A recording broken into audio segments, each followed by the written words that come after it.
Sir नमस्कार। बहुत बहुत स्वागत है आपका भी और हमारे दर्शकों का भी। आज मैंने भी स्वागत कर दिया आपका, आप हमेशा करते हैं। सर एक दो तीन चार पॉइंट मैं रखूंगा एक के बाद एक। सबसे पहले जो सामाजिक बंटवारा या सामाजिक विभाजन की बात आपने की, वो बिल्कुल अब स्पष्ट से स्पष्टतर होता जा रहा है। बंगाल में देखिए क्या स्थिति हो गई है, किसी दुकान में बिरयानी लिखा हुआ है तो वहां भी जाके हंगामा हो रहा है। और हर चीज जैसे डिटेक्ट करना चाहते हैं। लोकल लोग किसी लोकल रेजिडेंस के वहां घुस गए, बोले तुलसी के पेड़ पे आपने पानी नहीं दिया, घर पे आपने कौन सी मूर्तियां रखी हैं, पूजा कैसे करते हैं, पूजा की कि नहीं। घर में घुस के पूजा, मंदिर घर के मंदिर में घुस के बोले यहाँ ठीक से पूजा नहीं हुई है। मतलब इंटरफेयर किस जगह पे जा रहा है, और लगता है जैसे कोई काम धंधा नहीं है लोगों के पास। नीति पुलिस जिसको बोलते हैं हिंदी में। अब वो सब कुछ डिक्टेट करेंगे। ये समाज में इस स्तर तक समस्याएं अब खड़ी होती जा रही हैं कि आपने अगर कोई, मान लीजिए कोई ऐसा रंग का कुर्ता पहना हुआ है, सड़क पे चार लोग आके आपको कहेंगे इस रंग का कुर्ता तुमने क्यों पहना है। मतलब ऐसी स्थिति आती जा रही। ये तो बिल्कुल आपसे सहमत हूं मैं कि सामाजिक विभाजन धर्म के नाम पे, जाति के नाम पे, रंग के नाम पे, पार्टी के नाम पे, हर चीज के नाम पे जैसे एक विभाजनकारी नीति या विभाजनकारी मानसिकता लोगों की भी हो गई है। मैं हमेशा ये बात कहता हूं कि हमेशा सिर्फ लीडर्स पे दोष देके कोई फायदा नहीं है। लोगों की अपनी नैतिकता कहां मर गई है। सोशल मीडिया पे कल मैंने एक पोस्ट डाल दी थी कि फेसबुक छोड़ देने का मन करता है। यहाँ मतलब लोगों के कमेंट्स देखकर दुख होता है कि लोगों का दिमागी स्तर कहाँ चला गया है। आप कमेंट पढ़ेंगे तो मेरे को किसी ने कहा सर आप स्क्रॉल मत कीजिए, अपना काम कीजिए सिर्फ। मैंने कहा ये अच्छी सलाह दी आपने, स्क्रॉल करने की कोई जरूरत नहीं है, कौन क्या बोल रहा है हमें छोड़िए, जाने दीजिए। क्योंकि वही वक्त है, आप जाके बोलेंगे वहां आपको 30 लोग आएंगे गालियां देने, जैसे बैठे हुए सब कोई काम धंधा नहीं है, ऐसी स्थिति बनी। किसी की दुख भरी कोई कहानी है या कोई रो रहा है सोशल मीडिया में वीडियो डालकर, वो जैसे हॉकर्स यहाँ उठा दिए गए तो कई लोग रो रहे हैं कि हम क्या करेंगे, हमारे पास और कोई चारा नहीं है।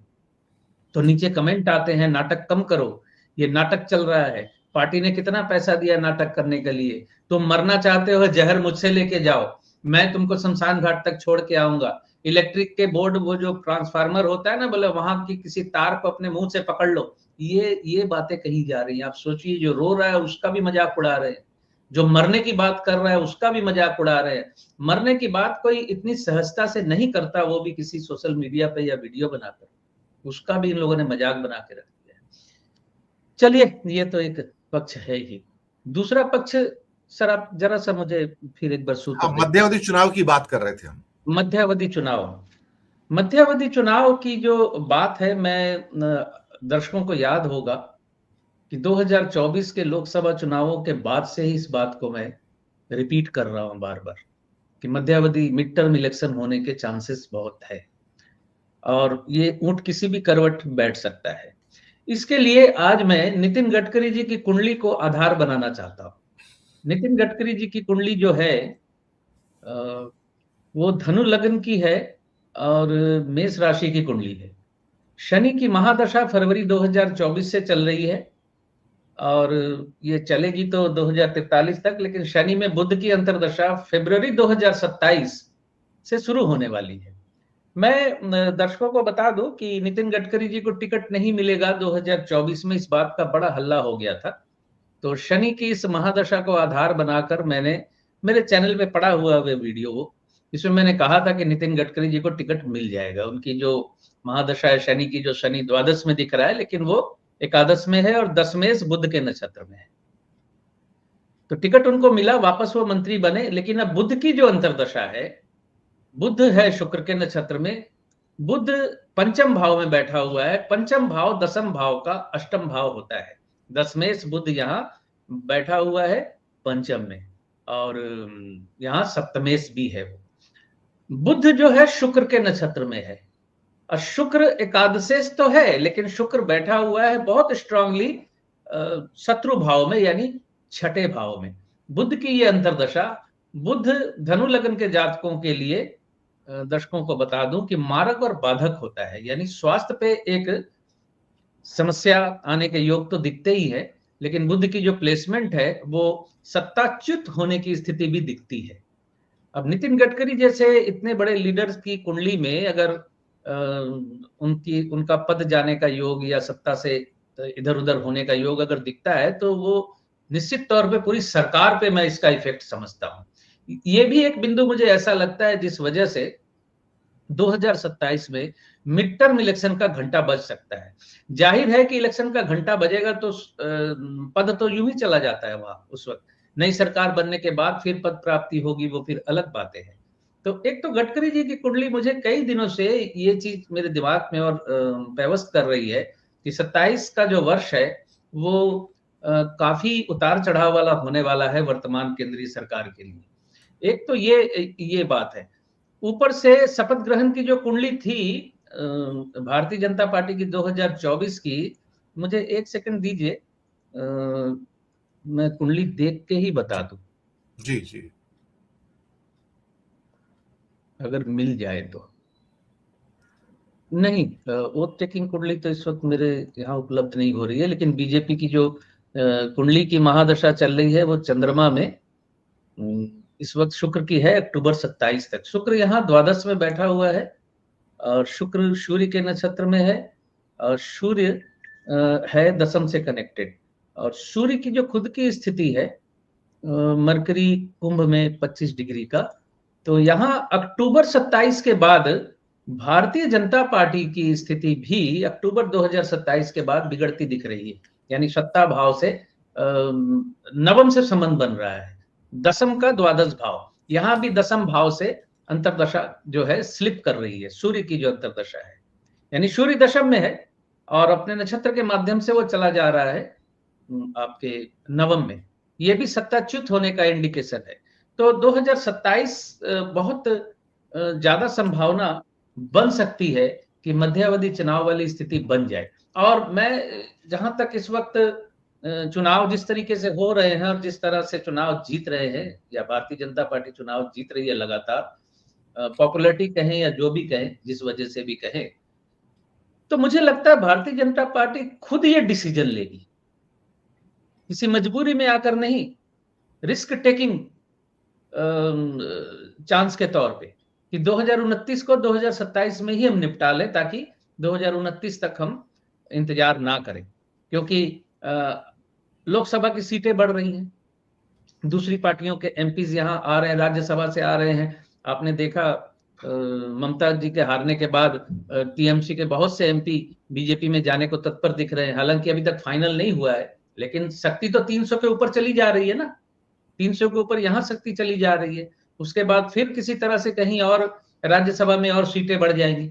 इस तरह से कुल मिलाकर जो शक्ति वृद्धि हो रही है, उस शक्ति वृद्धि के कारण चुनाव में जा सकते हैं। और एक बात है जो मैंने साल भर पहले कही थी, अभी 3 दिन पहले फिर मैंने उस पर वीडियो बनाया। नरेंद्र मोदी जी राष्ट्रपति बनने की ओर अग्रसर हो सकते हैं। मोदी जी राष्ट्रपति बनने की तरफ अग्रसर हो सकते हैं। एमपीज की स्थिति यानी बहुमत की स्थिति इस वक्त बहुत मजबूत स्थिति में है, वो हो सकता है राष्ट्रपति बन जाए। उसके बाद सरकार रहती है या नहीं रहती है, राष्ट्रपति का पद 5 साल के लिए तो सुरक्षित हो जा रहा है, क्योंकि राष्ट्रपति को हटा देना इतना आसान होता नहीं है। और कोई भी सरकार वापस सत्ता में दोबारा अगर कोई आती है तो पिछले राष्ट्रपति को अमूमन हटाती नहीं है, उस टर्म को, उस समय को पूरा कर देती है। तो ये स्थितियां राजनीतिक तौर पे इस वक्त भारतवर्ष में दिख रही आने वाले समय में मुझे। और शायद याद हो आपको, पिछले बंगाल के चुनाव के ठीक पहले मैंने एक बात कही थी कि जितनी भी रीजनल पार्टियां हैं राज्यों में जो कांग्रेस से निकली हैं या खुद से ही उनका अपना राज्य में आधार है, अगर रीजनल पार्टियां बचना चाहती हैं तो कांग्रेस में मर्ज कर जाएं या पूरी तरह से कांग्रेस का नेतृत्व स्वीकार करके विपक्ष को मजबूत बना के आगे बढ़े। और आप देखिए पिछले 3 दिन से यही चर्चा हो रही है। बंगाल हारते ही ममता पहुंच गई कांग्रेस के पास, क्या डील चल रही है वो मुझे नहीं मालूम, लेकिन रीजनल पार्टियों को, कम से कम ममता बनर्जी को तो समझ में आ गया कि रास्ता नहीं है यहां। तो मैं अपनी इस बात को आज दोबारा रिपीट कर रहा हूं। सुना है राहुल गांधी जी ने बहुत अच्छा एक भाषण दिया है, बहुत अच्छी बात कही है, लेकिन वो भाषण तो बहुत अच्छा है, लेकिन आदर्शों से चुनाव नहीं जीते जाते। ये बिल्कुल स्पष्ट मैं बोल रहा हूं। एक बहुत अच्छी पोस्ट है, 2 दिन पहले ही मैंने एक छोटी सी पिक्चर पोस्ट की थी। सिर्फ एक लाइन है, मैं दर्शकों को वो सुना देना चाहता हूं। कृष्ण की फोटो के साथ है वो मैसेज, बहुत अच्छा मैसेज है।